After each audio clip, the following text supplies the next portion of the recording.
You're only alive because I allow you to exist. Without me, there would be no you. Without you, I would be free. So why haven't I killed you? Good question. You mean something to me. Something that I haven't quite figured out yet.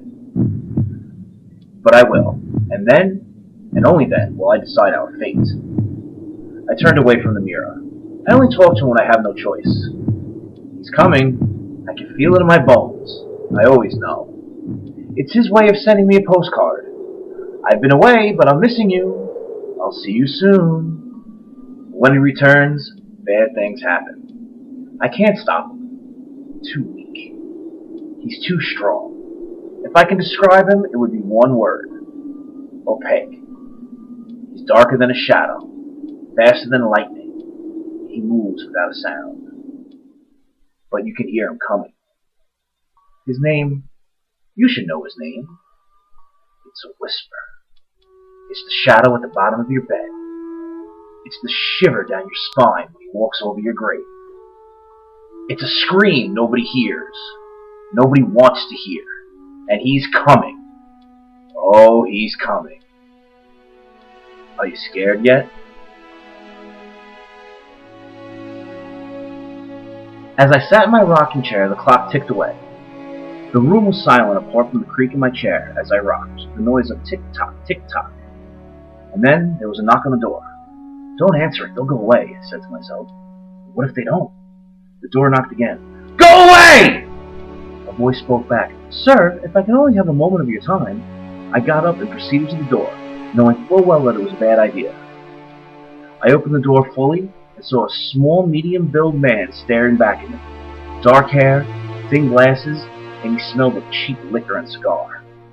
Hello, sir. My name is James Duckworth. I represent... Get him!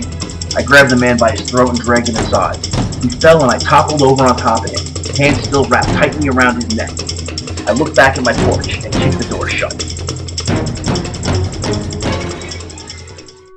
I woke up the next morning. What did I do yesterday? A whole day was missing from my memory. Shit! I stepped out of my bed, slipped on my slippers, I stretched, and I proceeded to my bathroom, both hands placed on the sink. I looked deep into the mirror until I saw only my eyes. Are you there? Are you listening? What did you do? I need to know. I know you can hear me. Wake up! Wake up! In one burst of anger, I swung for the mirror, and it cracked. The glass pierced my flesh, and blood poured into the sink and down the drain hole. Your anger always got the better of you. Why can't you be more calm, like when you're me? He was in control, and I was fading into oblivion.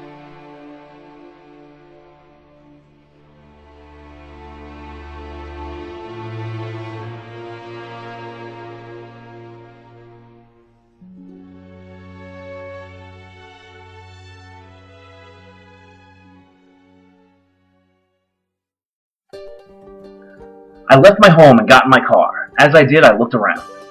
Why do I drive this piece of shit? The chick magnet? In simple terms, it's the opposite of a chick magnet.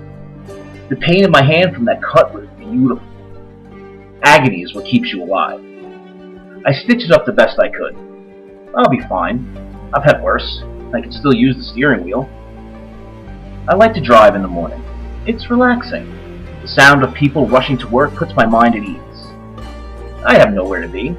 I'm not late for anything, as I'm not early either. I'm just on time, in sync with the world around me. But that feeling of relaxation fades to a feeling I enjoy much more. It's a mixture of lust, hunger, greed, and famine. An urge above and beyond all urges, and it makes my heart pump. A hunt. A kill. A trophy. With each kill, I go stronger, and that pathetic excuse for a human dies. I want full control of this body, but I'm not quite there yet. There wasn't much of a breeze as I stepped out onto the pavement. The sun stood alone in the sky. I consider myself to be more like the moon, the sun's evil counterpart. The sun burns bright and is full of heat, helping the world see the beauty in the creation, whereas I, the moon, am cold and lifeless. I stalk my prey in the dark, I limit your vision, and when a cloud covers me up, there is only darkness. I parked a heap of shit in a multi-story car park right at the very top. You could see the beaches of Miami from here, all the living people, not knowing of my existence, or that I am watching. You ever get that feeling somebody's watching you? Hello? I walked all the way to the bottom of the parking lot, exited and crossed the street to the pub. I could do with something cold to balance this heat. I ordered what was on tap and scouted the room. 2 exits, 3 security cameras, and 1 mean-looking barman. I imagined he had some sort of weapon concealed under the counter. I finished my drink, staying for about 30 minutes, and went to return to my car, not knowing what awaited me. I inserted my key into the slot and twisted. Damn this prehistoric piece of shit! It jammed.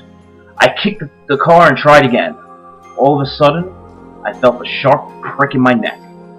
The car blurred and faded to black, and I fell back, and I fell back, and I fell back, and I fell back.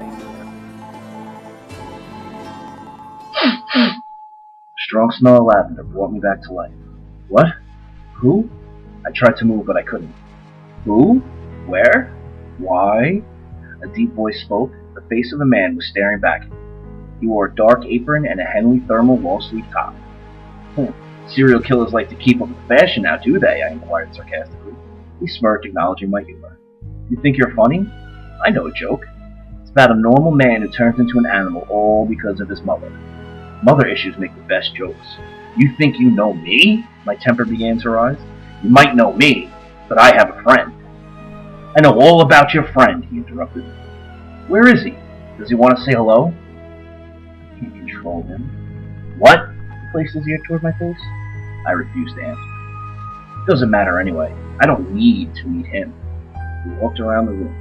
What was I wrapped in? Some sort of plastic, like the stuff that covered new furniture. The whole room was covered in it. The roof, the wall, the floor. All plastic.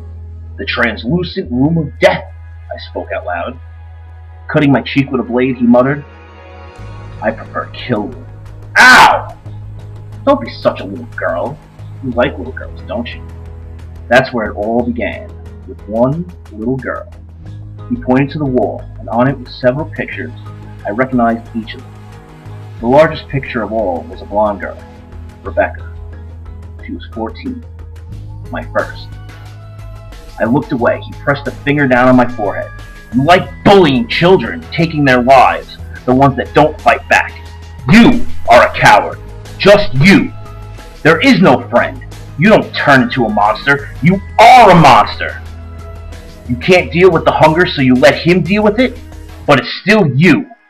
You just repress what you want until you can forget. He reached into a bag and pulled from it a silver blade that reflected of the light above me, and in one swift motion, he pierced my heart. The blood ran from my chest. In it, I saw myself in my bathroom. The blood that ran from my hand into the sink. My future was laid out from that moment. I was always going to end up here.